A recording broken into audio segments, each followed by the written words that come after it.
Fadilah, Nabila, Nur Fatihatul, sama Permata.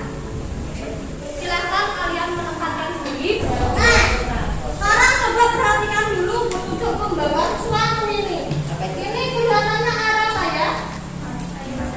Itu akbar. Air putih, air mineral ya. Ini air apa ya? Air apa? Sungai. Ini air sungai. Dan ini air apa? Air kolam ya. Pada kegiatan nanti kita akan mencoba mengidentifikasi ya, manakah air yang sudah tercemar dari ketiga air. Untuk kelompok visual nanti kegiatannya menonton video, jadi akan ada video tentang pencemaran air. Nanti kalian coba identifikasi dari video itu dari air kolam, air mineral, Dan mengamati langsung. dan manakah yang belum ya. Kemudian untuk kelompok kinestetik nanti kalian amati secara langsung. Yang diamati apanya? Ada 3 yang perlu kalian amati. Yang pertama warna, kemudian apa lagi? Rasa, bau,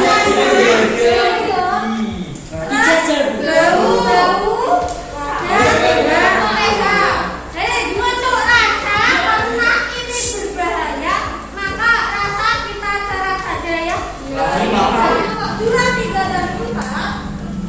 Silakan ambil masing-masing ini jenis-jenis airnya, dimasukkan ke gelasnya masing-masing. Silakan.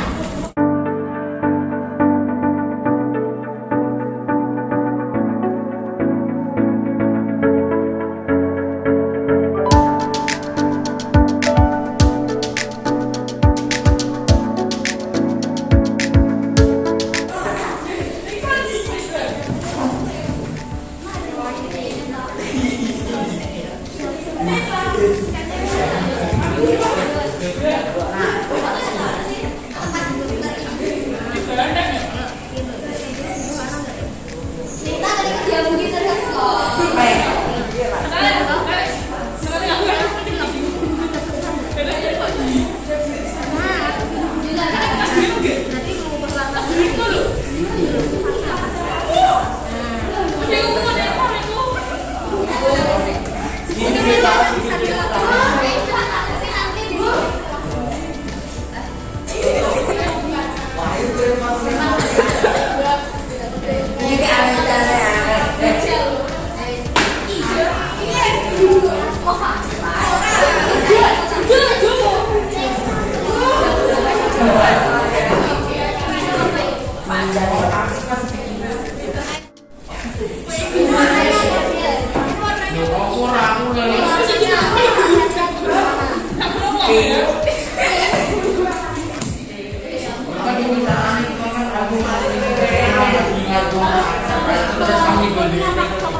Awas tambung lah iki. Biasa aja iki.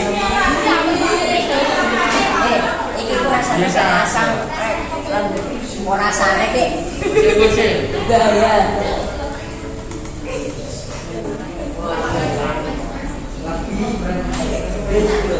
Berupa hemat air yang dapat dilakukan oleh manusia.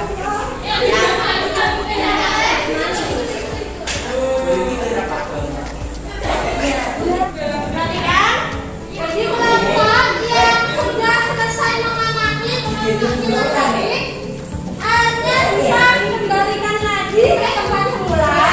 Kemudian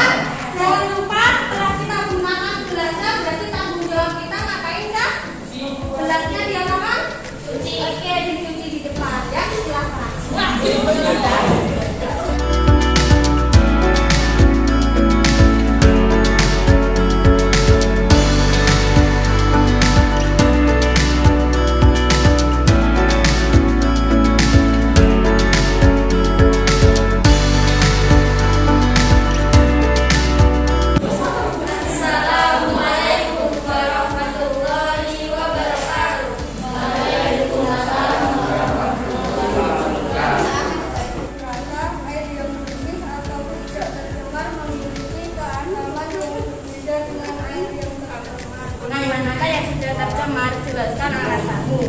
Air kolam dan air sungai. Karena air sungai dapat tercemar akibat pembuangan limbah industri, limbah rumah tangga, dan limbah pertanian. Demikian. Assalamualaikum warahmatullahi wabarakatuh. Waalaikumsalam warahmatullahi wabarakatuh. Kita berikan tepuk tangan untuk kelompok 1 yang sudah maju.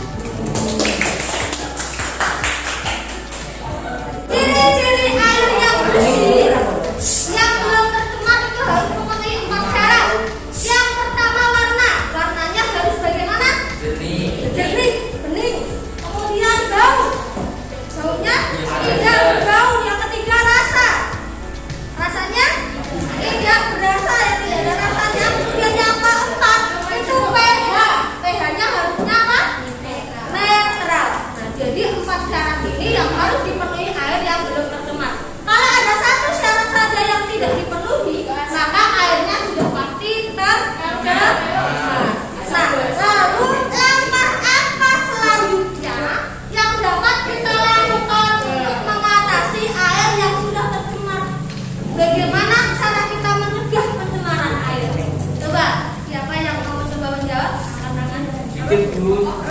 Bagaimana usaha mencegah pencemaran air? Ya? Lanjut. Oke, tidak membuang sampah sembarangan, terutama di sungai ya. Ada lagi yang mau menyampaikan pendapatnya? Menggunakan bahan-bahan yang ramah lingkungan.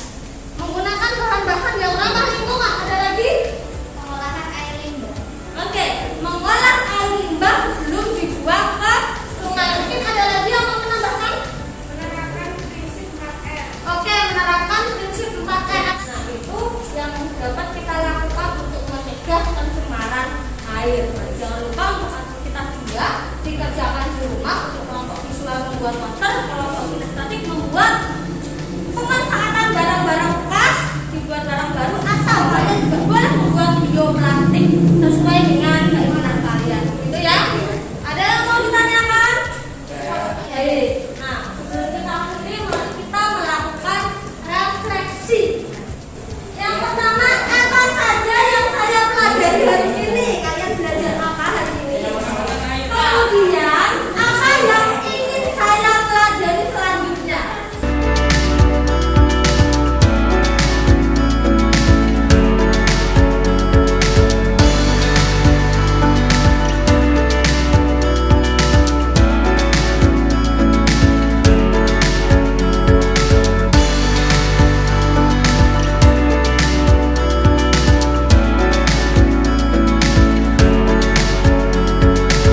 Kita berdoa dulu ya.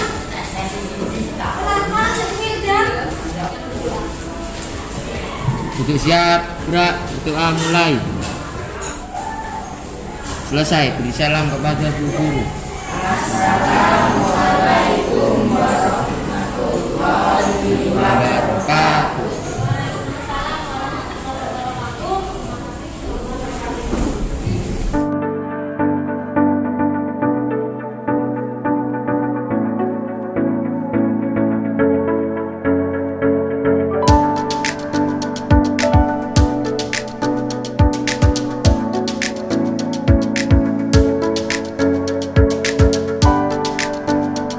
Perasaan saya setelah menerapkan aksi nyata pembelajaran berdiferensiasi dan pembelajaran sosial emosional adalah senang, karena yang pertama saya dapat mengetahui karakteristik belajar peserta didik, baik itu kinestetik, kemudian visual dan auditori. Yang kedua, saya juga mengajak peserta didik saya untuk mengenali emosi mereka melalui kegiatan-kegiatan pembelajaran yang kami laksanakan. Kemudian pembelajaran yang saya dapatkan dalam perencanaannya, saat merencanakan pembelajaran ini, saya pertama kali memberikan angket gaya belajar kepada peserta didik. Nah, hasilnya rata-rata peserta didik itu sebagian besar memiliki gaya belajar kinestetik, kemudian visual sedikit, dan lebih sedikit lagi gaya belajar auditori.